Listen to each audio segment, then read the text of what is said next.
बीडच्या केजमध्ये संतोष देशमुख यांच्या हत्येचा निषेध करण्यात आलाय। संतापलेल्या नागरिकांनी रस्त्यावर उतरून टायर जाळलेले आहेत आणि आपला निषेध व्यक्त केलेला आहे।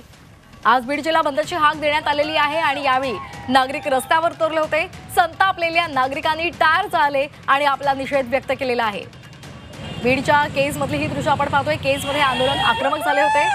संतोष देशमुख यांच्या हत्येचे फोटो काल समोर आले आणि त्यानंतर सर्वांनी संताप व्यक्त केलेला आहे। आज केजच्या रस्त्यावर उतरून नागरिकांनी टायर जाळून आपला निषेध व्यक्त केलाय। आपण दृश्य पाहतोय। बीडमध्ये आज बंदची हाक देण्यात आलेली आहे। सर्व दुकानं बंद आहेत, बाजारपेठा बंद आहेत। केजमध्ये आंदोलक आक्रमक झालेले पाहायला मिळाले। त्यांनी रस्त्यावर उतरून निषेध व्यक्त केला। टायर सुद्धा त्यांनी जाळलेले आहेत। संतोष देशमुख यांच्या हत्येचे फोटो समोर आले आणि संपूर्ण महाराष्ट्रामध्ये एक संतापाची लाट उसळलेली आहे। बीड जिल्हा बंद आहे आणि केजमध्ये आंदोलक आक्रमक झाले।